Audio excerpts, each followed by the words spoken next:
Bismillahirrahmanirrahim. Assalamualaikum warahmatullahi wabarakatuh. Kembali lagi pada mata kuliah kita yaitu Matematika Bisnis pada pertemuan ke-9.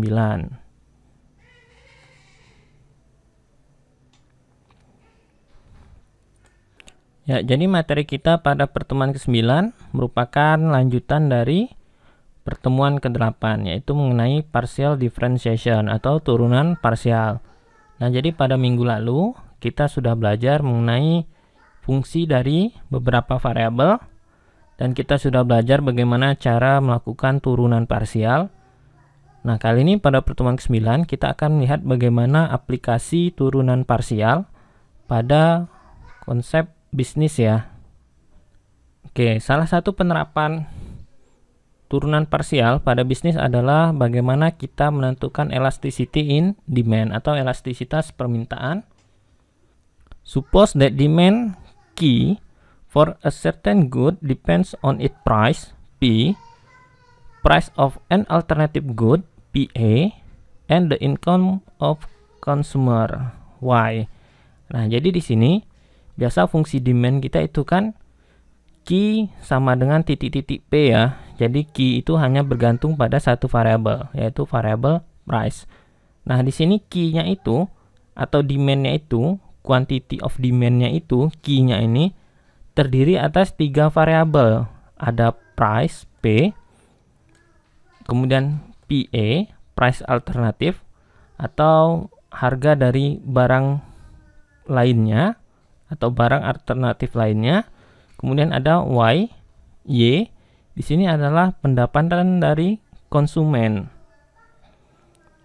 Nah, sehingga 3 variabel ini dia akan menentukan dari fungsi permintaannya, yaitu F ya di sini fungsinya atau Q di sini jadinya. Of particular interest is the responsiveness demand to change in any one of these 3 variable. Ya, yang menarik di sini adalah kita ingin melihat bagaimana pengaruh dari 3 variabel ini terhadap fungsi dari demand-nya itu. Jadi kalau misalnya P-nya berubah, kira-kira Q-nya seperti apa? This can be measured quantitatively using elasticity. Nah, jadi ini dapat dihitung secara kuantitatif dengan menggunakan elastisitas ya. The on-price elasticity of demand is defined to be, jadi price elasticity of demand ya, ini sudah pernah juga kita pelajari pada pertemuan ke-6. Nah, jadi E sama dengan percentage change in Q kemudian percentage change in P. Ya, ini kemudian kalau kita lihat fungsi ini, nah karena kita ingin menurunkan terhadap P-nya, nah maka di sini PA dan Y-nya itu adalah konstan ya, kita anggap konstan. Nah, jadi this definition is identical to the one given in section 4.5. So, following the same mathematical argument presented there, we deduce that EP, nah jadi di sini EP P per Q dikali dengan do Q per do P. Nah, kalau dulu atau kan pada pertemuan ke-8 di sini dQ per dP ya. Nah, di sini karena fungsi Q-nya itu terdiri atas 3 variabel, maka kita pakainya turunan parsial. The partial derivative notation is used here because Q is no function of several variable. Ya, ini dia ya penjelasannya. Jadi, turunan parsial di sini digunakan karena Q-nya itu terdiri atas beberapa variabel. Nah, maka di sini PA dan Y itu kita anggap konstan. Oke, begitu juga dengan ukuran yang lainnya. Nah, maka cross price elasticity of demand ya, jadi di sini kalau mencari PA-nya ya, jadi perubahan pada harga barang alternatifnya, maka kita anggap P dan Y-nya itu konstan. Ya, seperti ini kita peroleh persamaannya. Ya, jadi PA, ya ini namanya ya, cross price elasticity of demand. Ya, jadi itu bergantung pada nilai dari ininya ya. Ya, nilai dari doki per do PA. Jadi positif negatifnya itu bergantung pada nilai yang ini. Kenapa? Karena di sini price itu selalu positif. Ya, key itu juga selalu positif. Nah, jadi di sini the sign of APA could turn out to be positive or negative depending on the nature of the alternative good. If the alternative good is substitutable, then key increase as P rise because consumer buy more than given good as it become relative less expensive. Consequently, doki per do PA greater than 0. Nah, jadi di sini ya EPA itu bisa positif atau negatif tadi tergantung pada nilai dari alternatif goodnya ya. Nah, jika alternatif goodnya itu dapat digantikan, maka Q akan bertambah mengikuti dengan pertambahan PA-nya. Karena pelanggan cenderung akan membeli barang yang diberikan ya karena harganya relatif tidak terlalu mahal. Sehingga EPA itu akan lebih dari 0. If the alternative good is complementary, then Q decrease as P rise because of the bundle of good as a whole become more expensive. Nah, jadi misalnya barangnya itu merupakan barang pelengkap ya, tidak bisa digantikan, maka Q itu akan berkurang jika PA-nya meningkat. Ya, karena barang tersebut harus dibeli secara bersamaan ya, sehingga lebih mahal. Sehingga doki per do PA kurang dari 0, sehingga EPA-nya akan negatif nanti. Selanjutnya, income elasticity of demand. Jadi EY ya. Nah, EY percentage change in Q, percentage change in Y. Can be found from ya EY sama dengan Y per Q dikali do Q per do Y. Jadi tinggal kita ganti saja ya. Ya, atasnya itu mengikuti dengan elastisitas apa yang kita cari. EY can be positive or negative. Ya, jadi EY ini bisa positif atau negatif. If a good is inferior, then demand fall as income rise and EY is negative. Ya, jadi kalau barangnya itu barang inferior, maka permintaan itu akan turun jika pendapatan meningkat.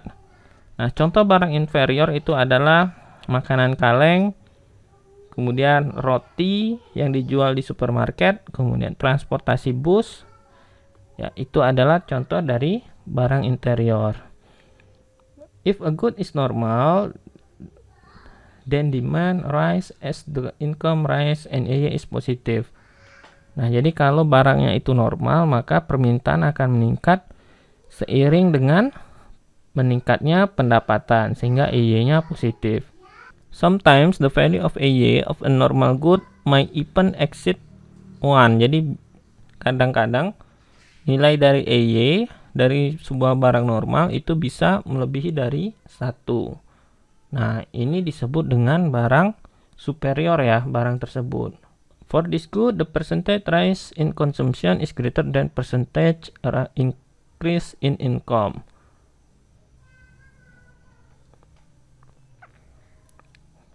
If income elasticity of demand is 1.25, nah jadi kalau elastisitas permintaannya itu 1,25, a rise of 40% in income leads to 50% increase in consumption. Example of superior goods include sports car, caviar, and quality wine. Nah, jadi kalau elastisitas permintaannya yang ini, kalau EY-nya itu 1,25, maka peningkatan dari Y sebesar 40%, maka akan mengakibatkan meningkat 50% pada konsumsinya. Oke, contoh dari barang superior adalah ya, mobil sport, kemudian kaviar ya. Ya, ini telur ikan ya. Dan wine yang berkualitas. Oke, ini contohnya. Nah, di sini key-nya itu terdiri atas 3 variabel ya. Ada P, ada PA, dan ada Y. Ya, ini nilainya masing-masing. Nah, di sini kita akan mencari price elasticity of demand. Ya, jadi ini EP. Ya, ini cross price elasticity of demand. Ini EPA. Dan income elasticity of demand. Ini EY. Oke, nah kira-kira barang alternatifnya tadi apakah masuk substitutable atau complementary? Oke, nah kita cari dulu key-nya. Jadi kita masukkan P-nya 10, kemudian PA-nya 12 dan Y-nya 10 sehingga diperoleh key-nya adalah 192. Nah, kemudian yang A ini kan kita mencari EP ya. Kita mencari EP. EP itu adalah P per Q dikali ya, doki per dop. Nah, ini Q-nya maka kita turunkan terhadap P. Ya, ini konstanta karena tidak ada variabel P. Nah, yang ini yang ada P, maka ini kita turunkan sehingga hasilnya adalah min 2. Nah, ini 0 dan ini juga 0 ya, karena tidak ada variabel P-nya. Sehingga kita peroleh doki per dop itu adalah min 2, sehingga elasticity in price atau price elasticity of demand itu diperoleh ya, ini P-nya kita masukkan 10. Ya, ini dia P-nya 10 ya, ini Q-nya 192, doki per dop-nya itu min 2 sehingga kita peroleh min 0,1.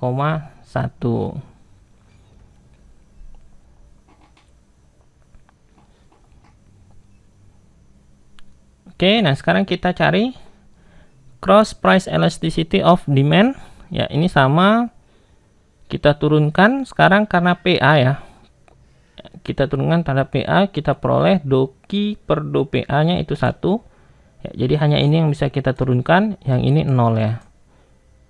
Ya, yang ini 0 turunannya sehingga peroleh doki per dop-nya itu 1. Nah, sehingga cross price elasticity of demand-nya itu adalah ya ini 12. 12 ini adalah nilai PA. Ya, ini dia PA.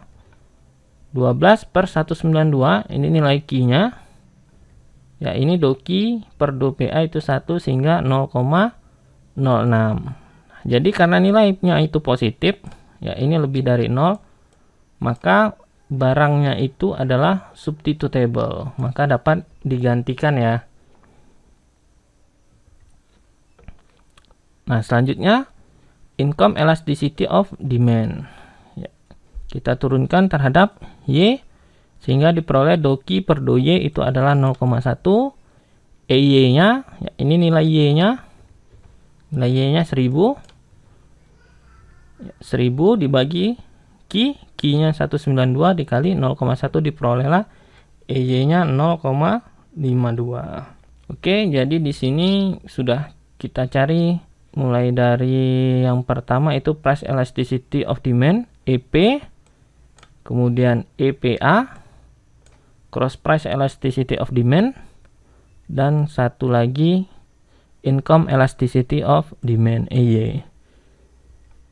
Oke, selanjutnya ini untuk latihan, silahkan kalian kerjakan ya, masih sama seperti tadi. Jadi ini kalian cari EP-nya ya, ini EPA, kemudian yang terakhir ini EY. Nah, di sini ada tambahan. Jadi kalau income-nya rise, meningkat 5% ya. Nah, kira-kira berapa perubahan pada demand-nya? Jadi tadi ini EY